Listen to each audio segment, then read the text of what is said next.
Hello everyone and welcome back to a brand new video of Fox Reacts. Today we're checking out from Dead Meat, the kill count recount of Child's Play from 1988. Now if you all know Child's Play, you know that this is the series that led up to the infamous and yet still famous Chucky series. Because after all, this was the first movie started in. So, let's hop into this recount and see which dead bodies we missed last time.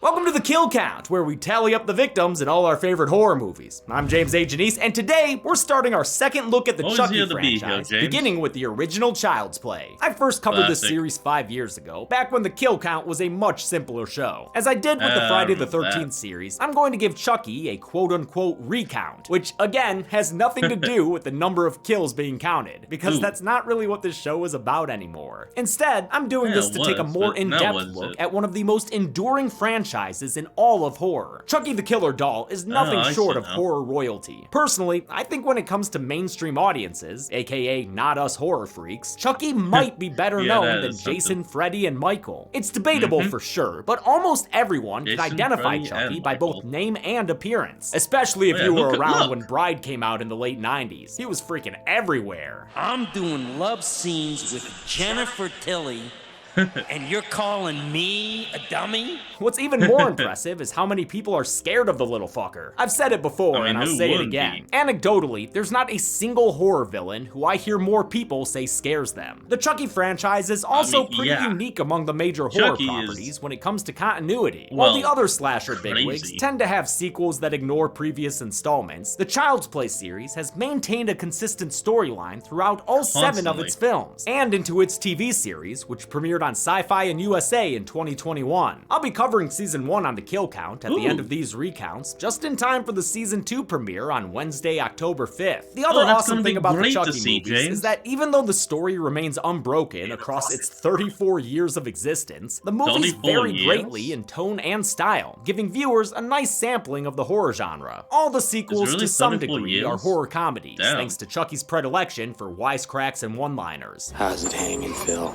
Don't fuck with the Chuck. Hey, kid.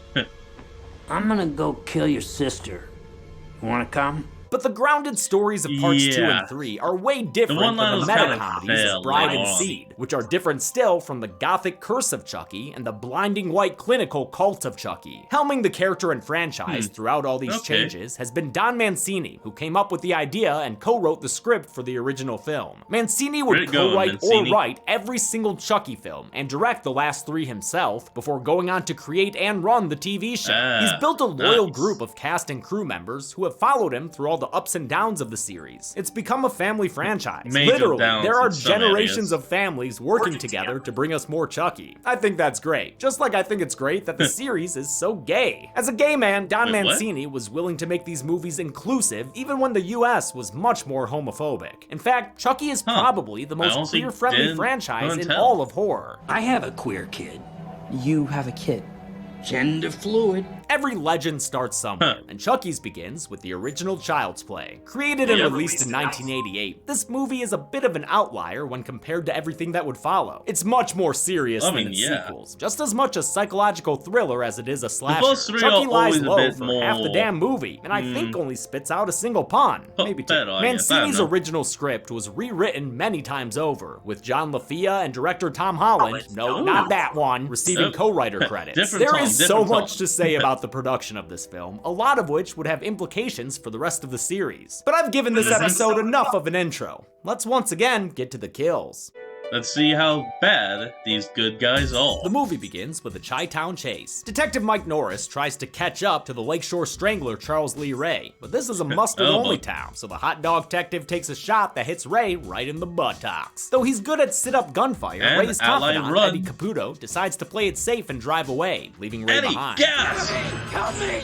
Eddie, don't leave me, God, no! Charles Lee Ray is Eddie, played by a could you? 37-year-old Brad Dourif, who had an Oscar nom from One Flew Over the Cuckoo's Nest, and who is always a delight to watch and listen to. We've seen him on this channel in Alien Resurrection and Rob Zombie's Halloween's. He was cast by director Tom Holland after playing the villain in Fatal Beauty, Holland's Whoopi Goldberg action comedy thriller. Okay. Hoping to nab a copy of Fireball Island, Ray shoots his way into a toy store. Norris follows. Hey, while you're in there, detective, could you please pick me up a title card? His shopping complete, Norris moves on to shooting Ray and trying to eat his gloves. Pewy! Ray realizes he's dying and swears revenge on Norris and his cowardly partner Eddie. But probably some matter what, right? No matter what! Oh, my bad. No matter what. He makes his way past a fucking good guy SMG and takes the absolute clumsiest fall imaginable straight into a stack of good guy dolls. Ray's looking to escape through the power of voodoo, so it's a good thing he saw this baby doll. He launches into an incantation to begin a soul migration. I will go with this like kid's toy doll, but you know what? You make the references, James. This brings on a bunch of Gozerian clouds, and eventually, with more chanting, a full-on explosion that sends Mike Norris back in a wire stunt and sets the store on fire all over the place. Hell yeah! I'm obsessed with practical stunts, and it's hard to beat an exploding building. I mean, they blew this shit the fuck up. Afterward, Mike Norris finds Charles Lee Ray dead among the wreckage. And yes, I'm counting this as a death, even though we all know he just played hide the soul. It's the 6th birthday of Andy Barclay, the good guy fanatic whose thoughts echo longtime Dead Meat fans watching this recount. I saw this one. The cute little breakfast monster craps his pajama pants when he sees this on the TV. No, not the terrifying giant Chucky, but the rollout of the latest good guy doll. Hi, I'm Oscar, and I'm your friend to the end. Heidi-ho!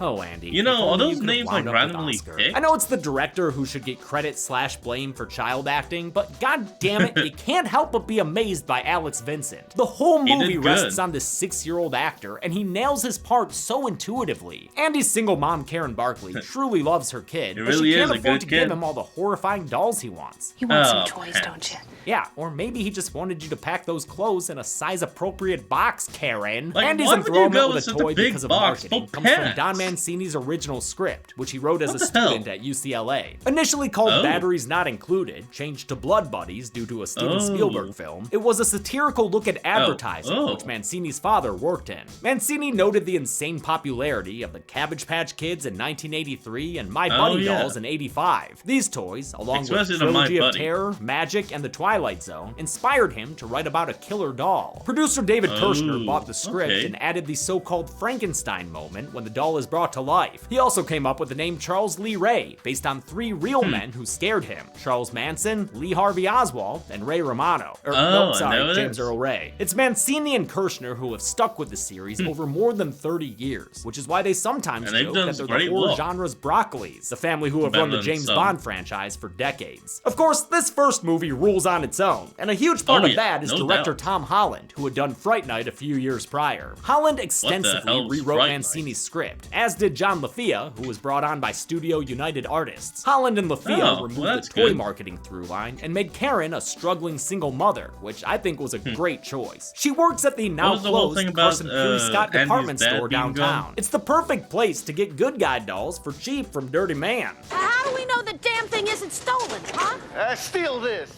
Come along, Maggie. Of course this doll is stolen. Inside, this Karen doesn't want to speak to her manager since he's given her an extra shift tonight. It's my son's birthday. Mrs. Barclay, are you happy with your job here? Yes, of course I am. Then I suggest... Hey, chill out, would you, Walter? Thankfully, her spunky best friend Maggie offers to babysit. Maggie's played by Dinah Manoff, who 10 years earlier was Marty Maraschino in Grease. Marty was like second in command of the Pink Ladies, y'all. And as the Grease fandom wiki states, the prettiest, hottest, most attractive, and most beautiful member. Yeah, but how'd she look though? Karen's given just enough time before work to deliver a lifetime of trauma to her son. Hi, I'm Andy. What's your name? And?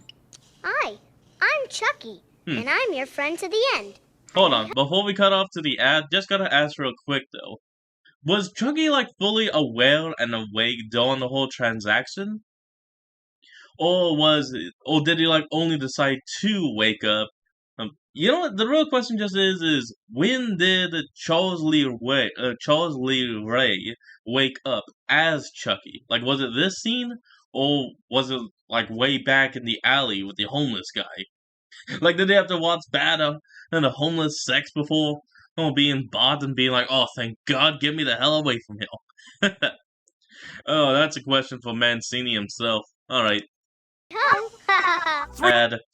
Well, back from the ad. Three men are primarily responsible for Chucky's universally recognizable appearance. Don Mancini described Chucky's look in his script, which producer Kirshner used to make sketches, both of Chucky as a good guy doll and in his scarier possessed form. Based on Kirshner's designs, the physical doll was then built by Kevin Yeager, a special effects artist who had already worked on a Friday the 13th and a couple of Nightmare films. He did Freddy's Part 2 makeup and the animatronic Freddy Snake in Dream Warriors. We'll talk more about his animatronics later, but Child's Play wound up being important for Yeager in another way. He and star Catherine Hicks fell in love, married 2 years later, and are still together today after 32 years. I had already heard Mazel the tov, name my Kevin friends. Yeager, and I'd seen you with the puppeteers, and I thought, oh my God, he's so cute. You don't remember meeting me the first time. I walked up, Miss Hicks, and I handed you the doll, and you were hot.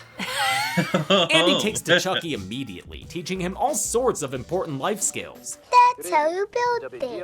All Chuck wants to do is watch the news about Eddie Caputo, but Maggie's too tired after splitting the diopter all night. She tells the boys it's beddy bye time and drags Chucky to the room by a dislocated arm. While Andy gets ready for bed, haha, mad dog! Chucky can't help but get more boob tube action in. Be grateful it's just the news, Well, Maggie. news Knowing tube Chucky, I'm is surprised what it it's is not in this scrambled case. porn. The movie's first act is mysterious, never completely confirming that Chucky is possessed. Like, sure, we saw Brad Dourif do some voodoo, and the doll turned its head towards the news, but it waits to play its hand for a good long while. I told you she'd be mad at you if you watched the news. Like, this whole long-ass shot that zooms in on Chucky's dumb face never once betrays so much as a twitch or an eyelid flutter. Chucky was much more lively and present in the original cut, which was put together by director Tom Holland and ran more than 2 hours long. For whatever reason, during production, tensions arose between Holland and the man who hired him, producer Kirshner. When filming ended, Holland left the project, and Kirshner brought in Mancini to get his input on the edit. They decided to go the route of Alien and Jaws, and cut out a half hour of Chucky footage from the movie's first half. It is incredibly rare for a movie screenwriter to have anything to do with its editing process. By inviting Mancini to help him, Kirshner solidified their friendship and creative partnership that continues to this day. The ambiguity continues when a small figure runs around in the background. That could have been Andy. I mean, we know it's not, but the audience never conclusively sees the other side of this attack on Maggie. Unless by the other side, you mean the other side of this window on a high floor of the Brewster apartments. Maggie falls out of it to her death on top of a truck, leaving an empty nest behind. Karen gets home and waves goodbye to someone on the bus, then runs into her apartment to see what the flutter-handed fuss is all about. Damn, them cops making themselves at home here, huh? She finds her kid and hugs him, and meets Detective Mike Norris. He has the job of delicately telling them. Gotta say, that cop was definitely a bad cop. He was in the person's home just reading the newspaper like he was back at the office waiting for the next shipment of donuts to arrive. Hey, from rookie Paul Sheba. I don't know. I don't have a joke off the top of my head. I'm sorry. That her best friend is dead. Miss Peterson's dead, Miss Barkley. What? Jeez, dude, want to sand off an edge there, maybe? How? She fell from your kitchen window. I guess not. Norris is played by Chris Sarandon, who had been in The Princess Bride and director Holland's Fright Night, and who would go on to be the speaking voice of Jack Skellington. This dick suspects Maggie didn't just fall. Maybe she was pushed by a tiny being like Andy. Yeah, you kid, show me your shoes. Andy's feet ain't dusty like the prints on the countertop, but later Andy notices that Chucky's chucks are. Quick, better tell the grown-ups, Andy, even if you stumble with your line. Mommy, I know who is on the kitchen counter. Andy. Who, Andy? Who? Chucky. This kid's cuteness should be outlawed. But Mom. Sorry. Outlawed, I say! After It's sending the too cops home, cute. Karen questions her kid, but that boy's been hanging out with a bad influence. He said that Maggie was a real bitch and got what she deserved. Alex Vincent was so hesitant to swear, he pretended he couldn't remember that line during his audition. I knew the line, I just couldn't say it in front of you. I couldn't get myself to say it. It's clear he was a 2008 mature kid, and everyone appreciated his professionalism. He was great from the, he never looked at it and was frightened of it. He was a great kid to work with. He was also never afraid of the Chucky doll on set, because, as he'd always say, when they called cut, it would stop trying to kill him. Chucky's already isolating Andy from the people around him, which won't stay true of Karen for long, but will be an ongoing thing for the poor kid. You're right, Chucky. She didn't believe me. What's great is how clever Chucky is to not say anything suspicious when he knows other people are around. Hi, I like to be hugged. Good. I'd love to hug you too. Oh. And for that one final night, everything was okay. Is that actually the next day, Andy and Chucky lines? don't want to go to school with all the lesser good guy dolls. Instead, Chucky has Andy take him on the goddamn L train, all the way to the South Side's famed Burning Barrel district. One of my favorite parts about Child's Play is how much of Chicago we get to see. While interiors were mostly filmed on sets in Culver City in Los Angeles, production began with all the exterior shoots in Chicago in January 1988. True to Chicago in January, it was a very cold shoot.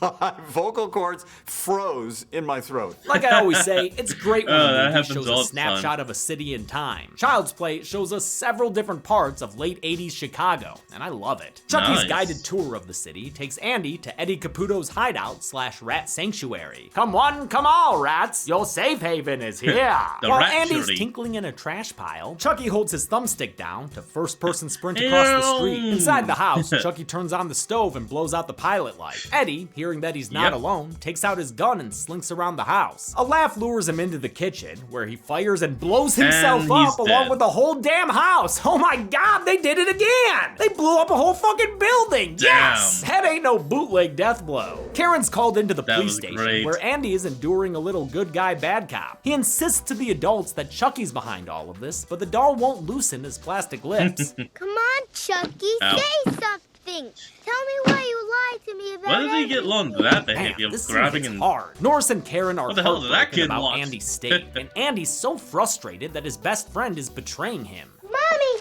he's doing it on purpose. He told me never to tell about him or he'd kill me. Andy is left with a doctor who looks like a game show host, so Karen returns home with Chucky by herself. She's not sure what to think of this doll, since her sweet little son is so insistent that he's a bad guy. Say something, damn it! Hi, I like to be hugged. The Chuckster's just about got her fooled when she finds out he's running without batteries, in a chilling reveal done masterfully. Click. With the batteries out of the box, the cat's out of the bag. That Chucky's being powered by nothing but jump scares. Hi, I'm Chucky. Wanna play? We're back from the break. Karen threatens to burn Chucky in the fireplace, which finally gets him to reveal himself. And finally. You stupid bitch, you filthy slut! There he is. Fuck with me! With those immortal, vulgar words, Chucky immediately establishes himself as one of the nastiest little fucks you'll ever see. Chucky scream bites Karen on the arm, and when she tosses him aside, the doll gets right back up and skedaddles. She's unable to keep up with the elevator he takes down, so by the time she gets out to the street, she's lost him. Chucky's voiced by Brad Dourif, but that wasn't always going to be the case. I'm not 100% sure, but I think he was initially hired to only be Charles Lee Ray. It's confusing because he definitely did rehearsals as Chucky, even physically acting like the doll. You stupid bitch, you filthy slut! I mean, Still, you gotta get into had character, Chucky so it just makes by sense. the incredible, amazing late Jessica Walter, who would wind up using her voice talents in Archer. You little... Ow! Ow! Had me worried sick! Mother! Stop it! However, the Jessica Walter version did poorly at test screenings. And it's really funny because Chucky sounds gay. Dourif came back in and used his worm tongue to re-record all of Chucky's lines, using a voice that sounds like a caricature of his One Flew co-star Jack Nicholson. As for the good guy doll's voice, that was done by an actual 9-year-old Eden Gross, who would play a young Al Bundy in Married with Children the same year. Finally, John Franklin from Children of the Corn also lent his voice to the movie, as the nightmare Chucky suit guy on TV. We even turn our heads and blink our eyes when you talk to us. Karen finds Detective Norris and tells him the doll did it, but this Pumpkin King has grown so tired of hearing the same old thing. Good night, Mrs. Barcher. Undeterred, Karen says she's going to find the peddler that sold her Chucky in the first place. She heads there and after searching in pantomime, finds the ribald doll dude. Mister, I'm not gonna hurt you. Yeah, I don't think he's worried about you hurting him, Karen. You In should fact, be worried he about immediately him tries to hurting sexually you. Like, assault look at her this. until Norris shows up with a knee to the groin. He tells the peddler there will be great suffering in Gildor if he doesn't tell him where he got the doll. The peddler says he found it in a burnt-out toy store, a place Norris is familiar with. A way I would have tried to get information out of him is simple. Try pushing his head into the boiling fire of the barrel. Either he talks, or his face cooks off. I'm sorry, that's a little dark. My apologies, folks. Hold on. Sorry about that, folks. Got family visiting real quick. Charles Lee Ray died there. Who? Come on, Karen. Who? Pay attention to You your did not kid. watch He the done news? told you. His real name is Charles Lee Ray. Norris mentions the lightning strike and Ray's dying promise thus to the kill link him was and made. Eddie Caputo. No matter what! And that's enough to convince Karen Barkley And that Eddie's her son dead. has been right all along. I found out that Chucky is Charles Lee Ray. Norris still doesn't believe her, which is to his detriment, because that killer doll's in his car's backseat, Dun, and dun. he's eager to get lethal vengeance. Good night, asshole! The ensuing you- scene is what? full of car crashes, a cigarette Hit the lighter to Chucky's gas. face, I mean, and a the dangerous brakes. No, knife he is stab. hitting the Damn, gas. Chucky, you down with I meant the incantations brakes. and castrations? The entire Dude, time this is nope. happening, though, I'm wondering why Norris doesn't just pull over, man. Eventually, the car flips over Oh. in this movie's third awesome that for practical ya. stunt. Chucky reveals that he's the Lakeshore Yeah. Strangler because his stabbing has terrible aim. He gloats that Norris can't hurt him in this body, but a gunshot sends him screaming Ow. and running away. He heads to the home of his He voodoo probably still priest, has Dr. some John, pain. which is where the Chucky animatronics really get to shine. It's me, Chucky. What do you think? The Great animatronics. While Gremlins had shown off recent advancements in animatronics, Chucky was a whole different ballgame. Oh, yeah, 9 different truly animatronic great. dolls were used, 9. many of them designed for specific purposes. When they needed Chucky to Oh. walk, they used the model with a servo motor, like you'd find in a radio-controlled car. When they needed Chucky to Okay. make grand gestures and be demonstrative, they would use the cable model that gave them finer control over his body parts. Other Nice. models included one that was essentially just a rod puppet, and one that simply flailed around thanks to a power drill motor in its body. These animatronics were controlled by that's groups funny. of up to 9 dudes, each operating a Damn. specific part of the Chuckster. Sometimes working beneath sets built 6 feet off the ground, one person would control blinking and the movement of Chucky's eyeballs. A different person would okay. handle the eyebrows, yet another his cheeks. The late puppeteer Brock Winkless would Oh. manipulate Chucky's jaws with a mask-like apparatus while That's nice. simultaneously controlling his lips with a bunch of joysticks. Holy shit. Oh, now that could be a little tricky. The puppeteers grew more comfortable as production Okay. went on, so they'd loosen up and give the doll more and more personality. Chucky's voodoo is John Bishop, aka Dr. Death. He's the one who taught him how to Ade do the Dambala, which is part of a Oh, voodoo yeah. spell to give someone life after death. But now Ade Chucky's do starting to Dambala, suffer in this whatever. body. Last night I got shot. Damn it, I'm trying to record. Like I said, family. Continuing on. You know something? It hurt. It hurt like a son of a bitch, it even bled. The doll body is becoming more Even human, blood. and that's reflected by his change in appearance. His skin has changed from shiny plastic to fleshy with imperfections. His eyes have grown sunken, and his hairline receded, giving him a Jack Nicholson appearance to match his voice. But Dr. Facilier doesn't want to It's help very Chucky slight. You because gotta he's go no and longer watch proud of them his like work. scene to scene. Abomination. An outrage against nature. I mean, dude's not wrong. Chucky takes Dr. John down with a voodoo doll, Well, something the that's one that weird made to him like see that? in a Chucky movie in retrospect. This voodoo element was the biggest change director Holland made to the script. You get the sense that Mancini wasn't a Oh. fan. Well, that's a whole other kind of magic that's going on in this movie. So it's like, well, if he has a voodoo doll of this guy, why can't he make voodoo dolls of all the other people he wants to kill? Probably best not to think That's about him too something. much. Holland also wrote in the next thing that John tells But what if he Chucky just under made duress. him To get out of this doll body, he'll one have to doll transfer his himself? soul into the first person he told his real identity to. I don't believe it. Well, believe it, Chuck, and try Yep. not to be weird about it, okay? I have a date with a 6-year-old boy. Damn it, Damn Chucky, it, there it phrasing! is. On his Again. way out, Chucky stabs the voodoo doll, fatally wounding John Bishop before he's found by Norris and Karen. His last words are to tell them the trick to destroying Chucky. Voodoo, voodoo. Well, his last words and half words, I guess. With Chucky's doll body turning human, he's racing to get his soul out of this plastic prison. No one at the kid jail believes Andy, of course, and after some heartbreaking tears, he's left getting chased by Chucky, who's depicted in various ways, including this thing that lives in my nightmares. Andy flees to an operating room where Chucky's attacks leave him scared and having to arm himself with a scalpel. Oh my god, someone please tell me that thing has been dulled. I am so worried for Alex Vincent with how he keeps tripping all over the place.